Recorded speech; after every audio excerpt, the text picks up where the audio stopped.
नमस्कार, आप देख रहे हैं आपका अपना चैनल टीटीवी न्यूज़ और मैं आपके साथ चैताली राय। चलिए शुरू करते हैं आज की समाचार। हिंदू पंचांग के अनुसार वैशाख पूर्णिमा और बुद्ध पूर्णिमा का विशेष महत्व माना जा रहा है। इस पावन अवसर पर भगवान विष्णु और भगवान बुद्ध की पूजा अर्चना के लिए मंदिरों में श्रद्धालुओं की भीड़ बढ़ रही है। कई लोग सुबह स्नान कर दान पुण्य और दीपदान कर रहे हैं। धार्मिक मान्यता के अनुसार इस दिन गंगा स्नान, पीपल पूजा और चंद्र दर्शन बेहद शुभ माना जाता है। आने वाले अवकाश को लेकर स्कूल, बैंक और कई सरकारी कार्यालयों में छुट्टी की तैयारी देखी जा रही है। ज्योतिष के अनुसार मेष राशि वालों को कार्यक्षेत्र में सफलता मिलने के संकेत हैं, जबकि वृष राशि के लोगों को धन खर्च में सावधानी रखने की सलाह दी गई है। मिथुन और सिंह राशि वालों के लिए नई खुशखबरी मिलने की संभावना है। तुला राशि के जातकों को पारिवारिक सहयोग मिलेगा, वहीं मकर और कुंभ राशि वालों के लिए यात्रा के योग बन रहे हैं। धार्मिक वातावरण के बीच लोग सुख, समृद्धि और शांति की कामना कर रहे हैं। प्रधानमंत्री नरेंद्र मोदी ने सोशल मीडिया प्लेटफॉर्म एक्स पर केंद्रीय मंत्री रावनीत सिंह बिट्टू के एक लेख को साझा करते हुए कहा कि पंजाब में आधुनिक रेलवे स्टेशन और बेहतर रेल नेटवर्क विकास के नए रास्ते खोल रहे हैं। उन्होंने बताया कि इस बदलाव से लोगों को रोजगार, व्यापार, यात्रा और कनेक्टिविटी के क्षेत्र में बड़े अवसर मिल रहे हैं। लेख में दिखाया गया है कि रेलवे इंफ्रास्ट्रक्चर के विस्तार और स्टेशन आधुनिकीकरण से पंजाब तेजी से प्रगति की दिशा में आगे बढ़ रहा है और आम लोगों को इसका सीधा लाभ मिल रहा है। प्रधानमंत्री नरेंद्र मोदी ने बढ़ते वैश्विक ऊर्जा संकट और ईंधन बचत अभियान के बीच अपने आधिकारिक काफिले का आकार लगभग 50% तक कम कर दिया है। गुजरात और असम दौरों में ये बदलाव साफ दिखाई दिया, जहां कम गाड़ियों के साथ उनका काफिला चला। सुरक्षा व्यवस्था और एसपीजी प्रोटोकॉल पूरी तरह बरकरार रखे गए हैं। साथ ही काफिले में इलेक्ट्रिक वाहनों को शामिल करने के निर्देश भी दिए गए हैं। इस पहल का असर कई राज्यों के नेताओं पर भी पड़ा है, जिन्होंने अपने सरकारी काफिले छोटे करने शुरू कर दिए हैं। प्रधानमंत्री नरेंद्र मोदी ने ईंधन बचत और सरकारी खर्च कम करने के उद्देश्य से एसपीजी को उनके आधिकारिक काफिले में शामिल गाड़ियों की संख्या 50% तक घटाने के निर्देश दिए हैं। साथ ही सुरक्षा बेड़े में पहले से मौजूद इलेक्ट्रिक वाहनों के अधिक इस्तेमाल पर जोर दिया गया है। खास बात यह है कि इस बदलाव के लिए नई गाड़ियां खरीदने पर रोक लगाई गई है। सुरक्षा प्रोटोकॉल में कोई कमी नहीं की गई है। इस फैसले के बाद कई बड़े नेताओं ने भी अपने काफिलों का आकार कम करना शुरू कर दिया है। प्रधानमंत्री नरेंद्र मोदी ने बढ़ती वैश्विक ऊर्जा कीमतों और पश्चिम एशिया संकट के बीच देशवासियों से ईंधन बचाने की अपील की है। लोगों को गैर जरूरी यात्रा कम करने, सार्वजनिक परिवहन और कारपूलिंग अपनाने की सलाह दी गई है। साथ ही वर्क फ्रॉम होम और वर्चुअल मीटिंग्स को बढ़ावा देने पर जोर दिया गया है। प्रधानमंत्री ने विदेशी यात्रा, आयातित सोना खरीदने और अनावश्यक खर्च घटाने की भी बात कही है। इलेक्ट्रिक वाहनों के इस्तेमाल और घरेलू उत्पादों को अपनाने पर जोर देकर देश की अर्थव्यवस्था मजबूत करने का संदेश दिया गया है। पश्चिम एशिया संकट और बढ़ती वैश्विक महंगाई के बीच प्रधानमंत्री नरेंद्र मोदी ने उच्चस्तरीय कैबिनेट बैठक में कई बड़े आर्थिक फैसलों पर चर्चा की। सरकार ने सोना, चांदी और प्लैटिनम पर आयात शुल्क 6% से बढ़ाकर 15% कर दिया है, ताकि विदेशी मुद्रा भंडार पर दबाव कम हो सके। साथ ही लोगों से ईंधन बचाने, सार्वजनिक परिवहन अपनाने और वर्क फ्रॉम होम को बढ़ावा देने की अपील की गई है। बैठक में ऊर्जा आपूर्ति, उर्वरक उपलब्धता और गैर जरूरी सरकारी खर्च कम करने पर भी जोर दिया गया। प्रधानमंत्री नरेंद्र मोदी ने पोखरण आई परमाणु परीक्षणों को भारत की अटूट शक्ति और आत्मनिर्भरता का प्रतीक बताया है। उन्होंने कहा कि अटल बिहारी वाजपेयी के नेतृत्व में भारत ने वैश्विक दबाव और प्रतिबंधों के बावजूद परमाणु परीक्षण कर दुनिया को अपनी रणनीतिक ताकत दिखाई थी। प्रधानमंत्री ने ऑपरेशन शक्ति को सफल बनाने वाले भारतीय वैज्ञानिकों की भी जमकर सराहना की और इसे देश के गौरव का क्षण बताया। राष्ट्रीय प्रौद्योगिकी दिवस के अवसर पर दिए गए संदेश में भारत की सुरक्षा, वैज्ञानिक क्षमता और मजबूत राजनीतिक इच्छा शक्ति पर विशेष जोर दिया गया। पुडुचेरी में एन रंगासामी ने रिकॉर्ड 5वीं बार मुख्यमंत्री पद की शपथ लेकर नई सरकार की शुरुआत की है। उन्हें उपराज्यपाल के कैलाशनाथन ने पद और गोपनीयता की शपथ दिलाई। एआईएनआरसी और बीजेपी गठबंधन ने चुनाव में जीत दर्ज कर सत्ता बरकरार रखी है। शपथ ग्रहण समारोह में बीजेपी के कई वरिष्ठ नेता मौजूद रहे। प्रधानमंत्री नरेंद्र मोदी ने रंगासामी को अनुभवी और प्रभावी प्रशासक बताते हुए बधाई दी और पुडुचेरी के विकास के लिए साथ मिलकर काम करने का भरोसा जताया। रंगासामी ने क्षेत्र को सिंगापुर जैसा विकसित बनाने की बात कही। प्रधानमंत्री नरेंद्र मोदी 6 दिन के विदेश दौरे पर यूएई, नीदरलैंड, स्वीडन, नॉर्वे और इटली का दौरा करेंगे।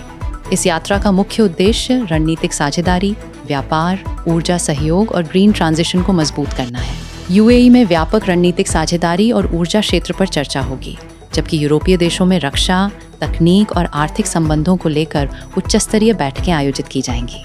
नॉर्वे के ओस्लो में होने वाला तीसरा इंडिया नॉर्डिक समिट इस दौरे का अहम हिस्सा माना जा रहा है, जहां स्थिरता और नवाचार पर विशेष फोकस रहेगा। भारत की राष्ट्रपति द्रौपदी मुर्मू ने फखरुद्दीन अली अहमद की जयंती पर राष्ट्रपति भवन में पुष्पांजलि अर्पित कर उन्हें श्रद्धांजलि दी। इस अवसर पर देश के 5वें राष्ट्रपति के रूप में उनके योगदान और राष्ट्र सेवा को याद किया गया।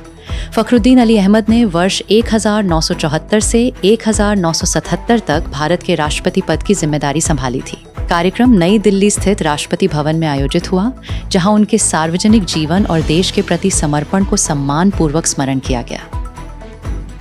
एन रंगस्वामी ने पुडुचेरी के मुख्यमंत्री पद की शपथ लेकर रिकॉर्ड 5वीं बार सरकार बनाई।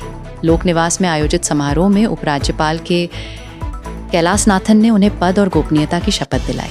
AINRC के नेतृत्व वाले NDA गठबंधन ने विधानसभा चुनाव में 30 में से 18 सीटें जीतकर बहुमत हासिल किया। भाजपा नेता A. नमसिवायम और AINRC विधायक मल्लाडी कृष्ण राव ने भी मंत्री पद की शपथ ली। रंगासामी ने थट्टांचावटी और मंगालम सीट से जीत दर्ज की। C. जोसेफ विजय की सरकार ने निजी ज्योतिषी रिक्की राधन पंडित वेट्रीविल की OSD राजनीतिक पद पर नियुक्ति का आदेश वापस ले लिया। ये फैसला नियुक्ति के कुछ घंटों बाद ही विपक्ष, सहयोगी दलों और जनता के भारी विरोध के बाद लिया गया। विपक्षी दलों ने सरकारी प्रशासन में अंधविश्वास को बढ़ावा देने का आरोप लगाया। मामले को लेकर मद्रास हाईकोर्ट में याचिका भी दायर हुई। बढ़ते राजनीतिक दबाव के बीच सरकार ने तत्काल प्रभाव से नियुक्ति रद्द कर पेशेवर और निष्पक्ष शासन का संदेश देने की कोशिश की। नीतीश कुमार ने JDU कोटे के 13 मंत्रियों और दोनों उप मुख्यमंत्रियों को पार्टी कार्यालय में नियमित जन सुनवाई करने का निर्देश दिया है। नई व्यवस्था के तहत सोमवार से शुक्रवार तक रोज 3 मंत्री जनता की शिकायतें सुनेंगे और समाधान की प्रक्रिया आगे बढ़ाएंगे। मुख्यमंत्री ने खुद पार्टी कार्यालय पहुंचकर जन सुनवाई की व्यवस्था का निरीक्षण किया और अधिकारियों को शिकायतों के त्वरित निपटारे के निर्देश दिए। सभी शिकायतों का रिकॉर्ड रखने के लिए विशेष रजिस्टर भी तैयार किया गया है, जिससे जवाबदेही और जनसंपर्क मजबूत हो सके। सम्राट चौधरी ने ईंधन बचत को लेकर कई बड़े कदमों का ऐलान किया है। सरकार ने सप्ताह में एक दिन नो व्हीकल डे मनाने की अपील की है, ताकि पेट्रोल और डीजल की खपत कम हो सके। मुख्यमंत्री ने अपने काफिले को छोटा करने के साथ मंत्रियों और जनप्रतिनिधियों को भी एस्कॉर्ट वाहन घटाने के निर्देश दिए। सरकारी विभागों को वीडियो कॉन्फ्रेंसिंग के जरिए बैठकें करने और वर्क फ्रॉम होम को बढ़ावा देने को कहा गया है। लोगों से बस और मेट्रो जैसे सार्वजनिक परिवहन इस्तेमाल करने की अपील भी की गई। पेमा खंडू ने अरुणाचल प्रदेश के नए जिलों की प्रशासनिक व्यवस्था की समीक्षा के लिए चरणबद्ध अभियान शुरू किया है।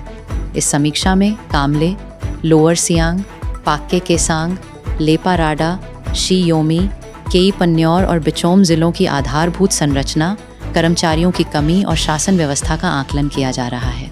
मुख्यमंत्री ने जनसेवा मजबूत करने और प्रशासन को प्रभावी बनाने के उद्देश्य से अधिकारियों, जनप्रतिनिधियों और विभाग प्रमुखों के साथ उच्चस्तरीय बैठकें की। ये समीक्षा आगे चलकर राज्य के सभी जिलों तक विस्तारित की जाएगी। नीट UG 2026 पेपर लीक मामले में पुणे पुलिस ने बिव्वेवाड़ी इलाके से एक महिला को हिरासत में लेकर CBI को सौंप दिया है। जांच एजेंसियों को शक है कि महिला छात्रों और मुख्य आरोपियों के बीच संपर्क कराने में शामिल थी। पुलिस ने महिला का मोबाइल फोन और लैपटॉप जब्त कर वित्तीय लेन देन और बातचीत की जांच शुरू कर दी है। राष्ट्रीय परीक्षा एजेंसी द्वारा पेपर लीक आरोपों के बाद परीक्षा रद्द किए जाने के बाद जांच तेज हुई है। मामले में महाराष्ट्र के नासिक और अहिल्यानगर से भी कई संदिग्धों की गिरफ्तारी की गई है। मई महीने में जेम्स और ज्वेलरी कारोबार से जुड़े टैक्स नियमों को लेकर कई महत्वपूर्ण डेडलाइन तय की गई हैं। 15 मई तक मार्च 2026 के TDS सर्टिफिकेट जारी करना और तिमाही TCS स्टेटमेंट दाखिल करना जरूरी है। 30 मई तक वित्त वर्ष 2025-26 की चौथी तिमाही के TCS सर्टिफिकेट जारी करने होंगे, जबकि 31 मई तक तिमाही TDS और TCS स्टेटमेंट फाइल करना अनिवार्य रहेगा। इसके अलावा अप्रैल 2026 के TDS TCS जमा करने और फॉर्म 24G जमा करने की भी समय सीमा तय की गई है। नियमों का पालन नहीं करने पर जुर्माना और ब्याज लग सकता है। इनकम टैक्स रूल्स 2026 में सैलरी पाने वाले कर्मचारियों को बड़ी राहत मिली है। बच्चों की एजुकेशन अलाउंस सीमा बढ़ाकर 3,000 रुपये प्रति माह और हॉस्टल अलाउंस 9,000 रुपये प्रति माह कर दिया गया है। HRA में अब बेंगलुरु, पुणे, हैदराबाद और अहमदाबाद को भी मेट्रो शहरों में शामिल किया गया है, जिससे 50% तक छूट मिलेगी। मील वाउचर पर 200 रुपये प्रति मील टैक्स फ्री होंगे। कॉर्पोरेट गिफ्ट सीमा 15,000 और मेडिकल लोन 2 लाख रुपए तक टैक्स फ्री रहेगा। साथ ही टैक्स फाइलिंग और पैन नियम भी आसान किए गए हैं। अमेरिकी राष्ट्रपति डोनाल्ड ट्रंप बीजिंग पहुंचकर चीनी राष्ट्रपति सी जिनपिंग के साथ अहम बैठक करेंगे। दोनों देशों के बीच व्यापार, टैरिफ, ईरान संकट, ताइवान और आर्टिफिशियल इंटेलिजेंस जैसे मुद्दों पर चर्चा होगी। अमेरिका चीन से ईरान पर दबाव बनाने और तेल आपूर्ति संकट कम करने की मांग करेगा। वहीं चीन ताइवान को अमेरिकी हथियार सप्लाई पर आपत्ति जता सकता है। बैठक में दुर्लभ खनिज, AI एक्सपोर्ट कंट्रोल और बड़े कारोबारी समझौतों पर भी फोकस रहेगा। भारत में सोना और चांदी की कीमतों में बड़ी तेजी देखने को मिली है। 24 कैरेट सोना 10 ग्राम के लिए करीब 1,64,000 रुपए तक पहुंच गया, जबकि 22 कैरेट गोल्ड 1,54,000 रुपए के आसपास बिक रहा है। चांदी की कीमत भी लगभग 3 लाख रुपए प्रति किलो तक पहुंच गई है। सरकार द्वारा इंपोर्ट ड्यूटी बढ़ाने के बाद बाजार में भारी उछाल आया। मुंबई, दिल्ली, चेन्नई और कोलकाता में कीमतों में तेजी दर्ज हुई। गोल्ड कॉइन, गोल्ड बार और प्लैटिनम की कीमतों में भी बड़ा इजाफा हुआ है। भारतीय शेयर बाजार में 4 दिनों की गिरावट के बाद हल्की रिकवरी देखने को मिली। BSE सेंसेक्स 49 अंकों की बढ़त के साथ 74,608 पर बंद हुआ, जबकि निफ्टी 50-33 अंक चढ़कर 23,412 पर पहुंच गया। बाजार में उतार चढ़ाव के बीच निफ्टी ने राइजिंग वेज पैटर्न बनाया, जिससे विश्लेषक बाजार को फिलहाल कमजोर से साइडवेज मान रहे हैं। निफ्टी के लिए 23,400 और 23,260 मजबूत सपोर्ट बताए गए हैं, जबकि 23,580 और 24,000 बड़े रेजिस्टेंस स्तर माने जा रहे हैं। शेयरों की बात करें तो टोरेंट पावर का मुनाफा 70% गिरने से स्टॉक पर दबाव बन सकता है। वहीं बर्गर पेंट्स के मजबूत नतीजों से शेयर फोकस में रहेगा। कल्याण ज्वेलर्स और सेंको गोल्ड पर गोल्ड ड्यूटी बढ़ने का असर दिख सकता है, जबकि फोसेको इंडिया के शानदार नतीजों से निवेशकों की नज़र इस स्टॉक पर बनी रहेगी। दर्शकों, शेयर मार्केट में इन्वेस्ट करना हमेशा मार्केट रिस्क के अधीन होता है। मार्केट के उतार चढ़ाव और ग्लोबल हालात के कारण इन्वेस्टमेंट की वैल्यू बदल सकती है। इसलिए इन्वेस्ट करने से पहले अपने फाइनेंशियल लक्ष्यों, रिस्क लेने की क्षमता और टाइम फ्रेम पर विचार करना ज़रूरी है। कोई भी फैसला लेने से पहले किसी क्वालिफाइड फाइनेंशियल एडवाइजर से सलाह लें। ये रिपोर्ट सिर्फ जानकारी के लिए है, ये इन्वेस्टमेंट सलाह नहीं है। सावधान रहें, जागरूक रहें और समझदारी से इन्वेस्ट करें। अमेरिका और इजरायल के साथ ईरान के बढ़ते संघर्ष के बीच पश्चिम एशिया में तनाव लगातार गहराता जा रहा है। स्ट्रेट ऑफ हॉर्मुज में ईरानी तेल लेकर जा रहा चीनी सुपर टैंकर युआन हुआहू फिर से गुजरने की कोशिश करता दिखा, जबकि अमेरिका ने ईरान पर समुद्री रास्तों में माइन बिछाने के आरोप लगाए हैं। अंतर्राष्ट्रीय ऊर्जा एजेंसी के अनुसार युद्ध के कारण वैश्विक तेल सप्लाई में करीब 39 लाख बैरल प्रतिदिन की कमी आने का खतरा है। इटली ने खाड़ी क्षेत्र के पास 2 युद्धपोत भेजने का फैसला लिया है, हालांकि उनका इस्तेमाल केवल अंतर्राष्ट्रीय मिशन के तहत किया जाएगा। नई दिल्ली में होने वाली ब्रिक्स विदेश मंत्रियों की बैठक में भी ईरान युद्ध सबसे बड़ा मुद्दा बना हुआ है। वहीं UAE के बैंक अधिकारियों ने कहा कि क्षेत्रीय तनाव के बावजूद बैंकिंग सिस्टम स्थिर बना हुआ है। दूसरी ओर अमेरिका के हवाई हमले और ड्रोन कार्रवाई जारी रहने से हालात और गंभीर होते दिखाई दे रहे हैं। कृत्रिम बुद्धिमत्ता और टेक्नोलॉजी क्षेत्र में बड़े बदलाव सामने आए। एसाइलॉन और थ्राइवलॉजिक ने एंटरप्राइज सुरक्षा के लिए physical AI parameter system launch किया। यूरोपीय संघ का AI कानून एजेंटिक AI के लिए गवर्नेंस चुनौतियां बढ़ा रहा है। भारत मिशन डिजिटल श्रम सेतु 490 मिलियन असंगठित श्रमिकों के लिए AI ब्लॉकचेन और इमर्सिव लर्निंग इकोसिस्टम विकसित हो रहा है। गूगल और स्पेसएक्स अंतरिक्ष में डेटा सेंटर बनाने पर विचार कर रहे हैं। गूगल ने एंड्रॉयड में जेमिनी इंटेलिजेंस और वाइब कोडेड विजेट्स जोड़े। एंथ्रोपिक का मिथोस AI साइबर सुरक्षा में इस्तेमाल हो रहा है और इसका मूल्यांकन $900 अरब तक पहुंच सकता है। सीमेंस ने सॉलिडो कैरेक्टराइजर लॉन्च किया। ओपन AI पर चैटबॉट सलाह मामले में मुकदमा चल रहा है। एप्पल और इंटेल चिप निर्माण साझेदारी पर चर्चा है। एनवीडिया चीन के साथ AI चिप सप्लाई वार्ता कर रहा। आइसोमॉर्फिक लैब्स ने दवा खोज निवेश बढ़ाया। डाफ में रोबोट पेश किया गया। उद्योग एजेंटिक AI की ओर तेजी बढ़ रहा है। उद्योग में AI आधारित नवाचार वैश्विक स्तर पर तेजी बढ़ रहा। NEET UG परीक्षा पेपर लीक मामले में बड़ा खुलासा सामने आया है। नेशनल टेस्टिंग एजेंसी ने परीक्षा रद्द कर दी है और अब पूरे मामले की जांच CBI कर रही है। CBI ने पब्लिक एग्जामिनेशन एक्ट 2024 के तहत FIR दर्ज की। मुख्य आरोपी शुभम खैरनार, जो BMS छात्र बताया जा रहा है, नासिक क्राइम ब्रांच द्वारा पकड़ा गया। जांच में सामने आया कि उसने लीक गेस्ट पेपर 10 लाख रुपए में खरीदा और 15 लाख रुपए में हरियाणा के खरीदार को बेचा। आरोपी ने पहचान छिपाने के लिए बाल भी कटवा लिए थे। जांच एजेंसियों के अनुसार 410 सवालों वाले मॉडल पेपर में असली परीक्षा के 100 से ज्यादा सवाल पूरी तरह मैच हुए, जिनमें केमिस्ट्री और बायोलॉजी के अधिकांश प्रश्न शामिल थे। सिंडिकेट ने मोबाइल कैमरे की जगह हाई डेफिनेशन स्कैनर और शैडो सर्वर का इस्तेमाल किया। राजस्थान, हरियाणा, बिहार, उत्तराखंड, जम्मू कश्मीर और केरल तक नेटवर्क फैला मिला। दिल्ली पुलिस ने MBBS एडमिशन रैकेट का भी खुलासा किया। सरकार ने दोबारा परीक्षा कराने की पुष्टि कर दी है। नेशनल इन्वेस्टिगेशन एजेंसी ने वांछित नार्को टेरर आरोपी इकबाल सिंह उर्फ शेरा को पुर्तगाल से प्रत्यर्पण के बाद दिल्ली एयरपोर्ट पर गिरफ्तार किया। शेरा अमृतसर का रहने वाला है और पाकिस्तान से पंजाब में हेरोइन तस्करी नेटवर्क चलाता था। जांच में खुलासा हुआ कि ड्रग्स से मिली रकम हवाला के जरिए हिजबुल मुजाहिदीन आतंकियों तक पहुंचाई जाती थी। एनआईए ने उसके खिलाफ गैर जमानती वारंट और इंटरपोल रेड नोटिस जारी किया था। अदालत ने पूछताछ के लिए ट्रांजिट रिमांड मंजूर किया। मणिपुर के कोंगपोकपी जिले में कुकी जो समुदाय के 3 चर्च नेताओं की घात लगाकर हत्या कर दी गई।